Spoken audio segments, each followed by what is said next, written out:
Hey there, TRASTRA fans. I'm back from my vacation. I was behind the wheel all throughout Thursday and Friday last week and totally missed the news of the Bitcoin spot ETF being approved.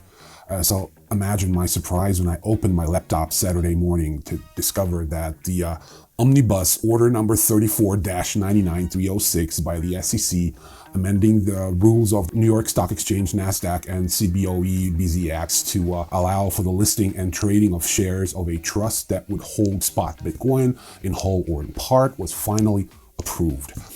Naturally, this is not the only news today, but the Cryptoverse will definitely rotate around the spot Bitcoin ETF axis for a while. So if you don't mind, we'll make episode 94 of your beloved Newsreel about the newly approved order, what that means to you, TRASTRA fan, and hopefully a regular user of our service. And what can you expect from this delightful measure, as Will Shakespeare would put it, in the future. So once again, welcome to 2024 and the first episode of our Newsreel this year.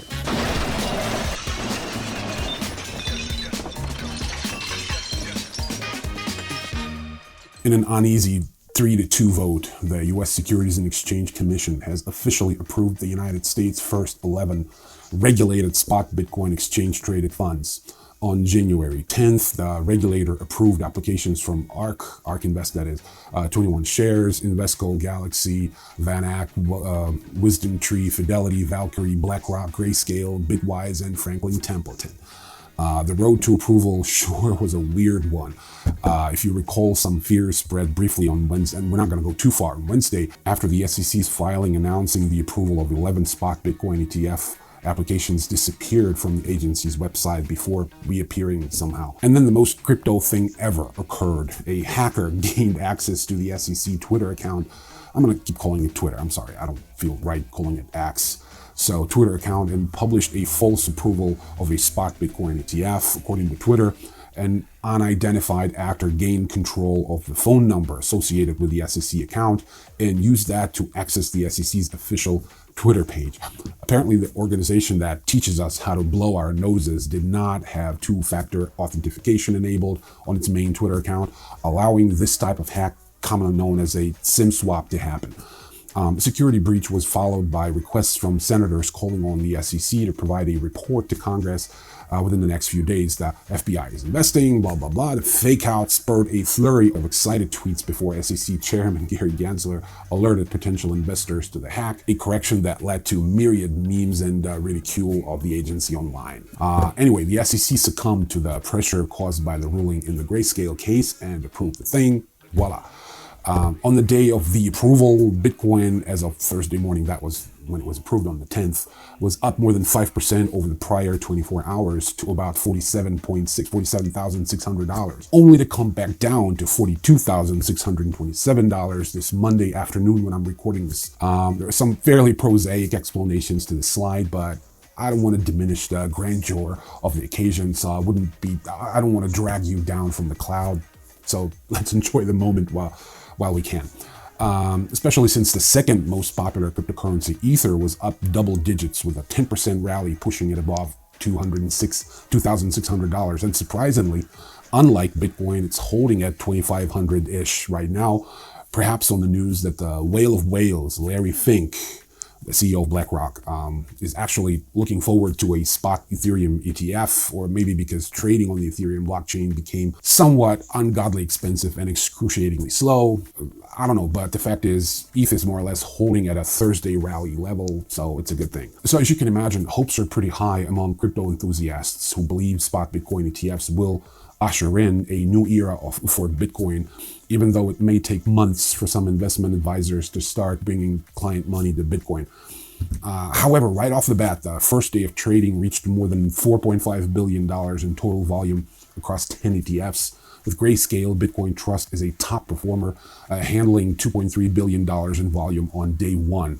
BlackRock's ETF, the iShares Bitcoin Trust, had garnered $2 million of shares traded early Thursday, although those shares may have been sold before the ETF was approved. So still, market onlookers predict that the new spot Bitcoin ETFs could help funnel at least $1 billion to Bitcoin over the next 3 months and $100 billion by the end of the year. Already a dozen or so companies vying for a spot Bitcoin ETF have begun to compete on fees, with several of the issuers dropping theirs to between 0.24% and 3% to attract customers. The average fee for a US ETF is about 0.54%, according to Reuters.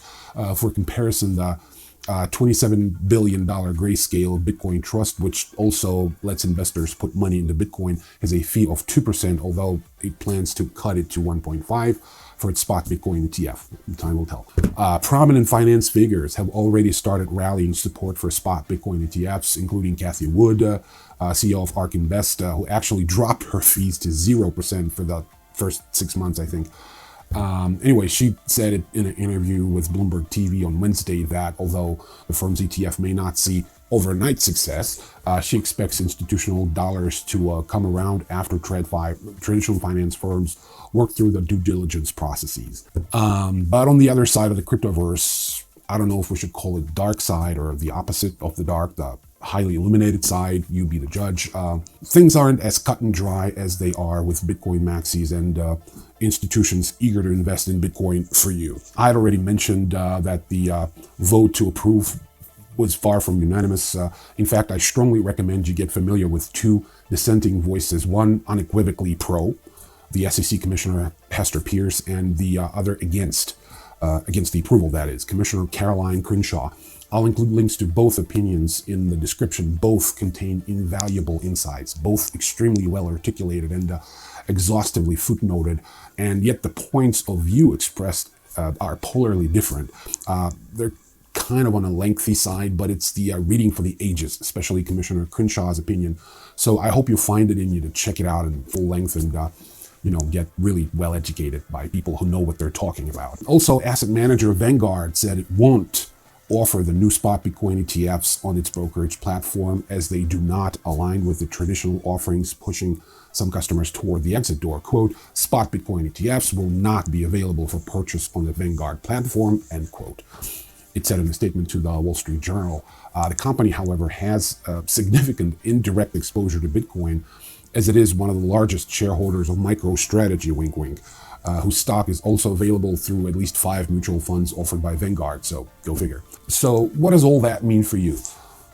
Well, nothing really, unless your pension fund plans on buying into ETFs that track Bitcoin, in which case I would recommend that you withdraw your pension immediately and purchase a thick mattress instead.